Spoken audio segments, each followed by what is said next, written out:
Hey guys, Lauren Oliver here for episode 23 of Ask Lauren Oliver.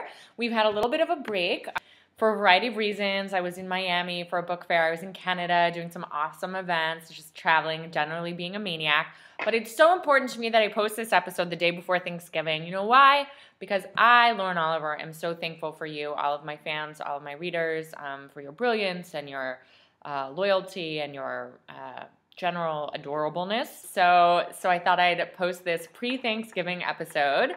We'll jump into questions. Megan H. asked me over email, what book would you recommend for your fans based on the type of books you write? It's hard to say. I really honestly recommend, and I always say this, I recommend going into a local bookstore or calling even a local bookstore independent and asking the staff there what they recommend based on my books. I think that the people who work in bookstores are usually so knowledgeable about the kind of books that are available and are coming out, whatever's newest, whatever kind of fits in with the same genre of stuff that you're already liking.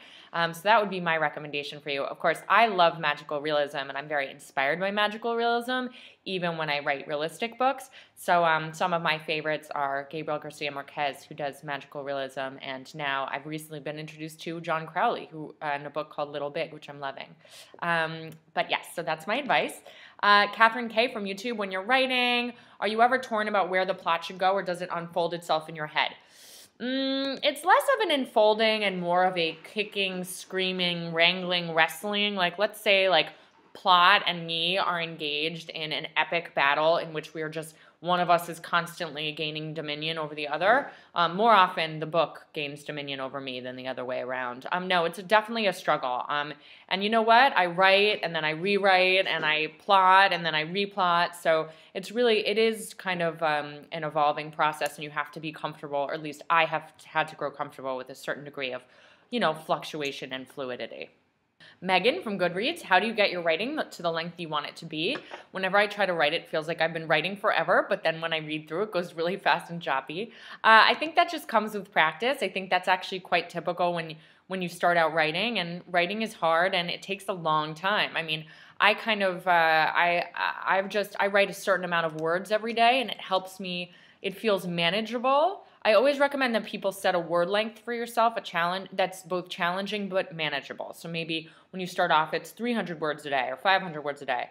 And that will keep you from rushing through scenes just to get to the end of the book or just to get to the end of a chapter, or at least it will prevent against that. But partly, honestly, it's just practice, and it's the tolerance. It's building up a tolerance to sitting in front of your computer and, writing for what seems like forever.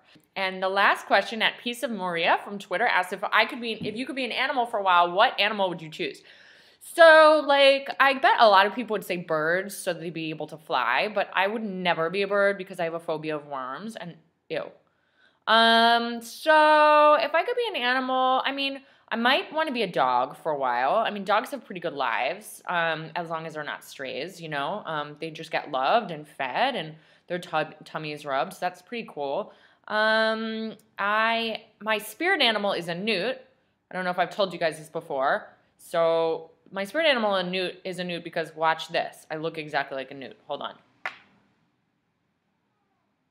That's my newt face. So maybe I would be a newt since it's my spirit animal. All right, guys. I hope you guys have an amazing Thanksgiving. Hope you have spent some time thinking about all the things you have to be thankful for. I know that I'm thankful for so much in my life, and one of those things is each and every one of you. So thank you for watching, and I will see you after the holidays. Happy Thanksgiving!